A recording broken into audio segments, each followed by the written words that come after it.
ప్రభునందు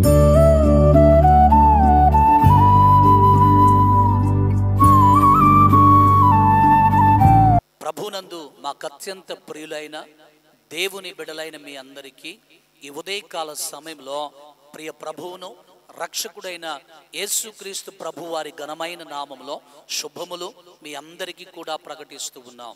ఈ రోజున ప్రభువు మనకు అనుగ్రహించు వాగ్దానమును మనము చదువుకుందాం.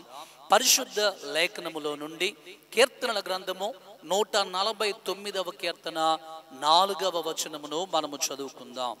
యెహోవా తన ప్రజలందు ప్రీతి గలవాడు. మనము ఆరాధించేటువంటి మన ప్రభువు, మనము సేవించేటువంటి మన దేవుడు ఎలాంటి వాడు అనంటే, తన ప్రజలైనటువంటి మన యందు ఆయన ప్రీతి కలిగినటువంటి వాడు. ప్రీతి కలిగి ఉండటం అంటే అర్థం ఏంటంటే, ఆయన ప్రేమ కలిగినటువంటి వాడు. మన పట్ల ఒక మంచి ఇష్టమును కలిగినటువంటి దేవుడు, మన పట్ల ఒక మంచి స్నేహ సంబంధమును కలిగినటువంటి వాడు మన ప్రభు అయినటువంటి వాడు. ఈ ఉదయకాల సమయంలో దేవుడు తన ప్రీతిని మన మీద చూపిస్తూ ఉన్నాడు. తన ఇష్టమును ఆయన మన మీద కనుపరుస్తూ ఉన్నాడు. నిజంగా దేవుడు మన యందు ఎంత ఇష్టపడుతూ ఉన్నాడు అనంటే, ఆయన తన కుమారుడైనటువంటి యేసుక్రీస్తు ప్రభువారిని ఈ లోకానికి పంపించేంతగా ప్రభువారు మనల్ని ప్రేమిస్తూ ఉన్నాడు.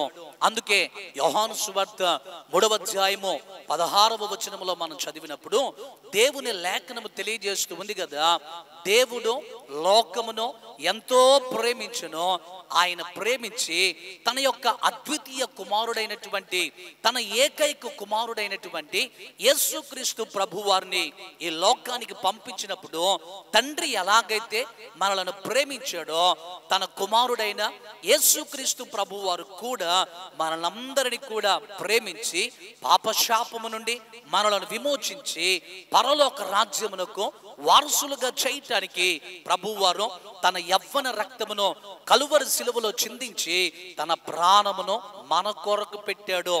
మన కొరకు ప్రాణం పెట్టేంతగా యేసయ్య ప్రేమించాడు. మరి అంతటి ప్రేమ కలిగినటువంటి ఆయన, అంతటి ప్రీతి కలిగినటువంటి ఆయన మన జీవితంలో గొప్ప కార్యములు చేయగలిగినటువంటి దేవుడు. ప్రభు దగ్గర నుంచి ఏది కావాలి అని నీవు ఆశిస్తూ ఉన్నావో, ప్రభువారు ఎలాంటి అద్భుతాలు నీ జీవితంలో జరిగించాలి అని నీవు కనిపెడుతూ ఉన్నావో, దేవుని యొక్క కటాక్షము నీ మీద ఉండాలి అని ప్రభువారు నీ అక్కరలో నీ కొరతలన్నీ కూడా తీర్చాలి అని ప్రభు యొక్క సన్నిధిలో కనిపెడుతూ ఉన్నావు కదా.